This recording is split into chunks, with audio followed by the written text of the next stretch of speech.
Boom! Welcome à ce TV show. Complètement improvisé en passant. Je viens juste de brancher mon micro puis mon ordi. Je me suis dit, je vais prendre les ressources que j'ai à disposition. Donc, ce qui va se passer présentement, c'est... j'arrête pas de me plaindre tout le temps que les ingénieurs de Québec, ou d'ailleurs, surtout de Québec, on va parler de Québec parce qu'on habite à Québec, on dirait que tout le monde fait son truc dans leur petit studio. Puis je trouve que... moi, ça m'a toujours gossé.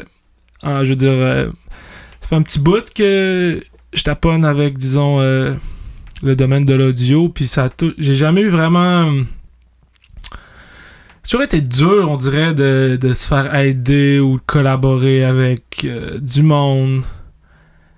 C'est peut-être, dans le fond, juste... C'est ma propre faute. J'aurais peut-être dû plus être ouvert d'esprit avec certaines personnes, peut-être, mais whatever. Je vais essayer de make it up. Dans le fond, ce que je vais essayer, c'est de partager, on peut dire, mes connaissances sur le sujet de l'audio engineering. Donc, pour ceux qui sont pas dans le domaine, en fait, je pense que ça rejoint tout le monde parce que si vous êtes pas dans le domaine, vous consommez de la musique d'une manière ou d'une autre, ça peut vous servir à juste comprendre comment que la musique est produite ou comment mieux l'écouter, comment mieux apprécier, whatever.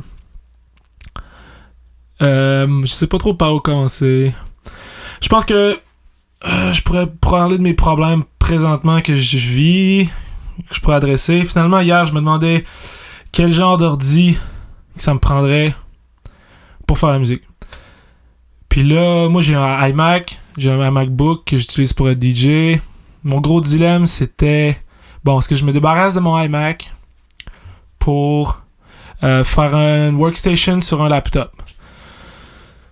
Fait que là, j'ai passé des benchmarks sur mes ordi. Je me suis dit, bon, on va comparer leur puissance de processeur. Bon, qu'est-ce que j'ai besoin, puis tout. Puis là, j'en suis venu à la conclusion, parce que le but d'avoir un laptop, c'est vraiment pratique, juste pour le fait de pouvoir se déplacer puis avoir son studio en permanence avec soi. Fait que, mettons, tu vas dans le studio d'un autre, ben t'as tout accès à tes plugins, t'as ton multitrack, t'as ton Ableton Live d'ouvert, tu peux revenir en arrière, vraiment easy. Mais, bon, pas accès à... Mettons, j'ai mon synthétiseur ici. Je peux pas traîner un synthétiseur. Je peux pas... Moi, j'aime bien ça, je suis un pianiste, donc j'aime ça avoir, comprenez, ma pédale. J'aime ça pouvoir jouer. Donc, ça fait une grosse partie de la manière que je compose la musique. Je pourrais pas vraiment... C'est vraiment beaucoup moins le fun. Je connais des gars out there qui composent avec leur souris, là, en cliquant.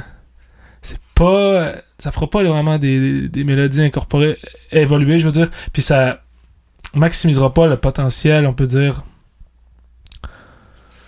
Juste d'avoir un vrai keyboard. Bon, fait que là... Pourquoi je parle de ça?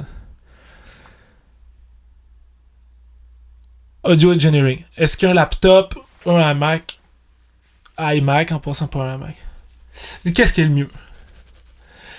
Mais là, j'en suis venu à la conclusion que il fallait que je step up mon audio engineering game. Dans le fond, pour ceux qui savent pas, la portion... qu'est-ce que je parle de audio engineering? Je parle de l'étape mixing, mastering. On parle ici de prendre les enregistrements, la composition, puis de l'amener à un autre niveau. Là. Soniquement, on parle des qualités acoustiques, on parle d'un mix. Là. Si vous savez pas c'est quoi un mix, c'est un peu comme placer un band dans une pièce ou sur un stage.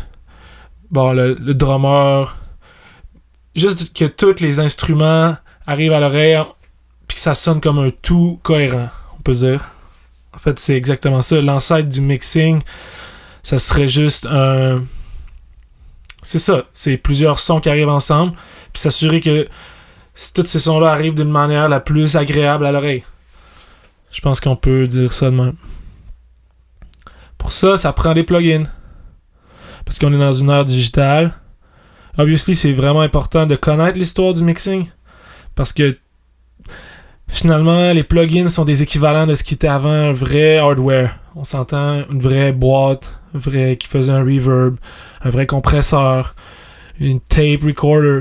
Toutes ces affaires-là, pour les nouveaux producers, je veux dire, c'est... faut le savoir parce que ce qui est arrivé avec la technologie, c'est que oui, tout est devenu plus accessible. Mais là, on se ramasse avec un paquet de plugins que personne ne sait trop d'où c'est qu'ils viennent, c'est quoi leur utilité, pourquoi ils ont été inventés, quel problème qu'ils allaient résoudre, bla bla bla bla bla. Mais là, il arrive un autre problème, le niveau monétaire. Parce que là, on sait n'importe qui avec un petit laptop peut faire de la musique. Mais quand on parle d'amener la musique à un niveau vraiment d'engineering élevé, on n'a pas le choix d'avoir des gros plugins, des émulations analogues. On parle de gros des software, des synthétiseurs, des software qui tirent du jus. Des émulations, encore une fois, analogues.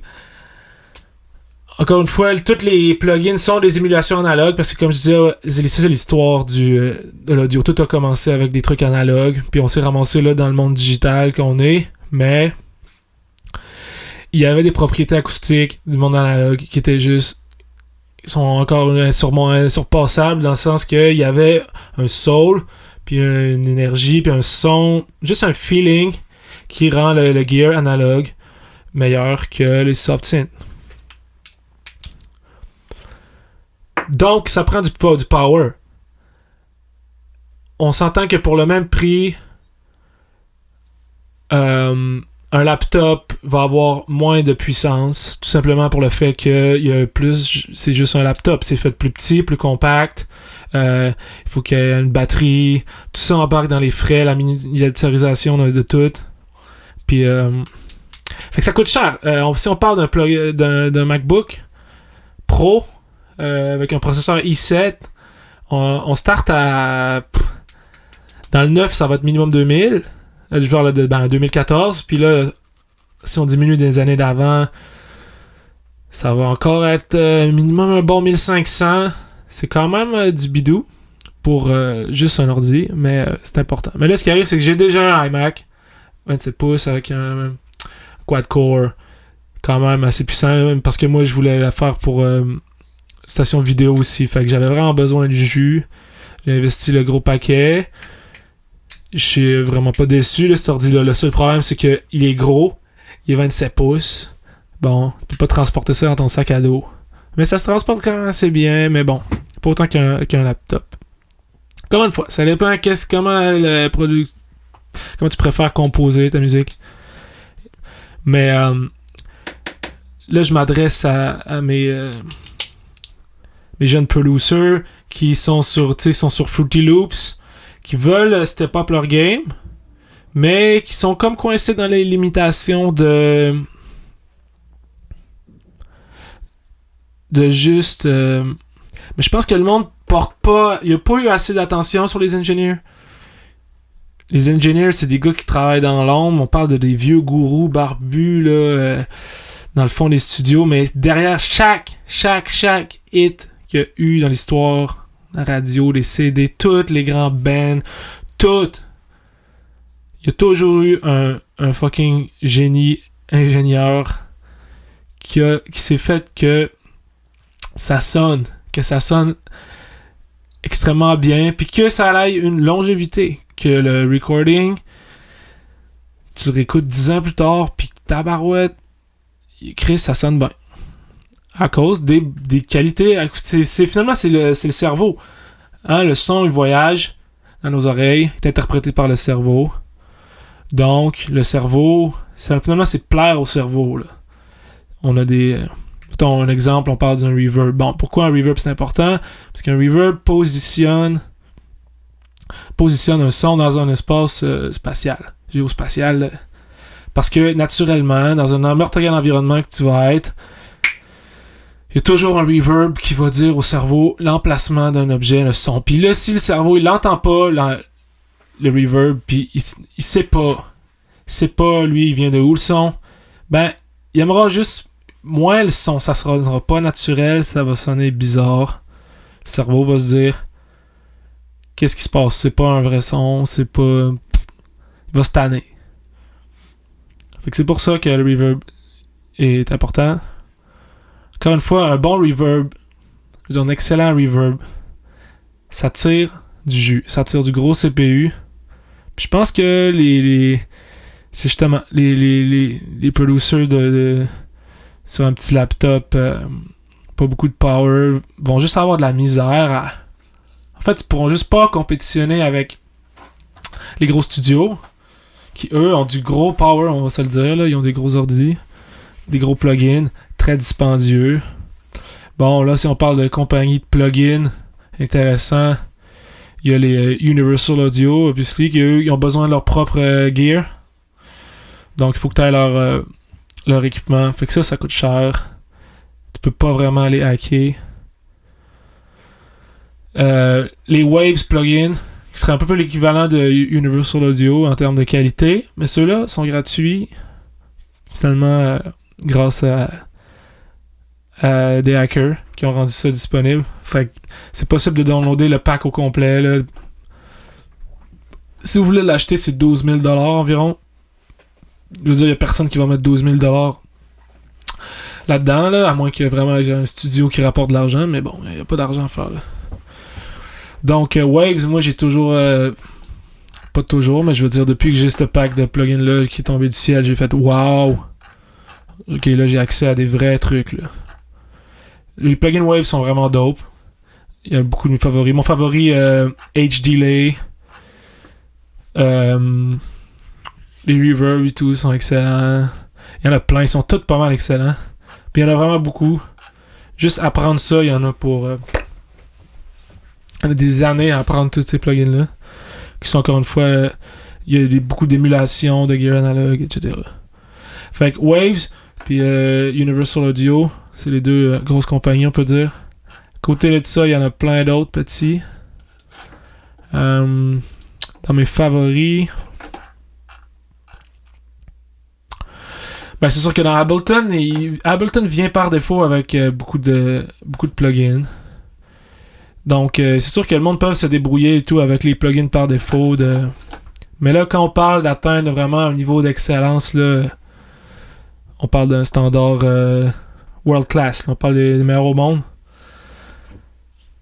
C'est certain que tout est relatif. Encore une fois, c'est pas vraiment le gear qui va faire l'ingénieur, mais c'est l'expérience derrière l'oreille. Puis, parce que c'est sûr qu'il va quelqu'un... un ingénieur d'expérience va faire un bon truc avec pas grand chose que tu lui donnerais, parce que juste l'expérience de connaître son métier, dans le fond. Le métier qui est de plus en plus dur. On s'entend que les mixing engineers, j'ai écouté ça un matin, puis beaucoup de studios qui ferment. Les budgets des labels descendent tout le temps. Fait que le monde, il se ramasse avec dans des bedrooms avec des plugins. Puis il se débrouille avec des petits micros. Si j'ai un petit micro à 100$. Mais quand même pas pire.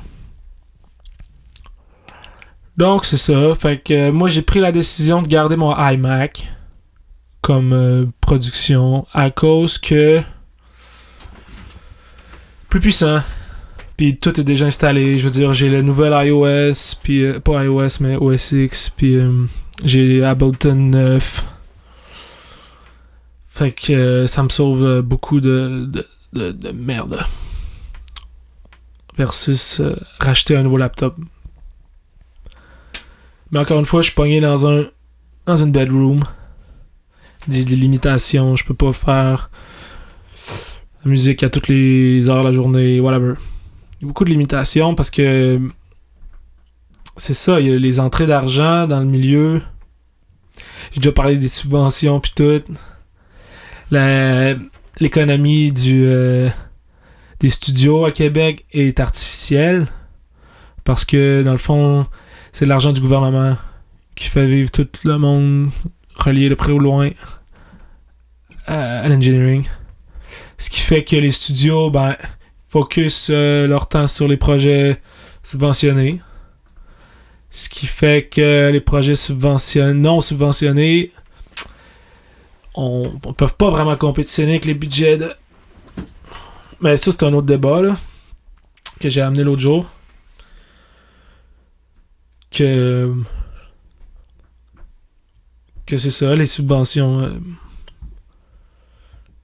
Ça...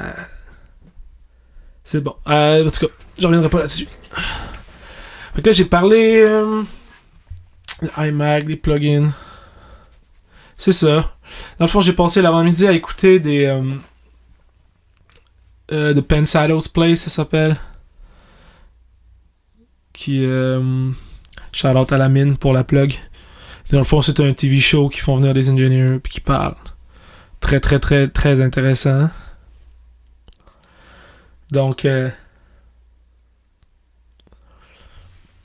je pense que il y a vraiment beaucoup d'ingénieurs qui ont pas la reconnaissance crème qui méritent. Je veux dire, il y a des fucking gourous là, derrière chaque... Tout le monde connaît les artistes, mais personne connaît les ingénieurs. C'est un peu marrant. Donc c'est ça, désolé si le podcast...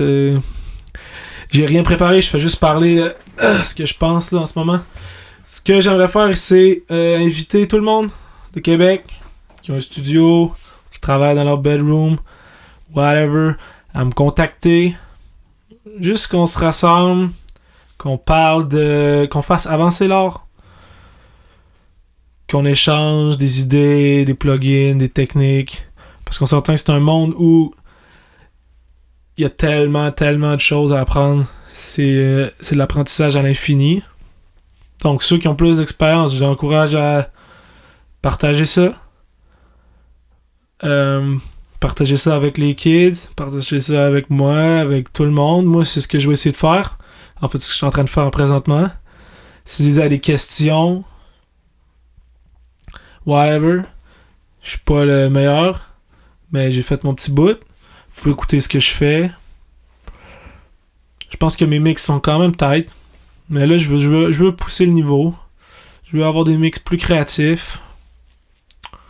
Plus HD. Plus tout. Je veux que il n'y ait pas de différence entre le mix de Drake puis mon mix. Je veux ce niveau-là. Donc ça, c'est le standard à atteindre, évidemment. Être le meilleur au monde. Hein? C'est sûr que si votre ambition, c'est de juste faire sonner ça OK pour la whatever. Anyway. C'est ça. Si vous voulez pas être un champion, je sais même pas pourquoi vous faites ça, là. Je veux dire, on est ici pour être professionnel, puis être bon, puis faire que tout le monde s'améliore, puis que tout le monde... Parce que vous parlez de la ville de Québec, on a bien de la misère avec Québec, on ne sait pas trop ce qui se passe. On est là, il y a beaucoup, beaucoup de monde talentueux, mais on dirait que tout le monde fait son petit truc de son bord. Il n'y a pas assez d'échanges. Pas assez de... C'est ça.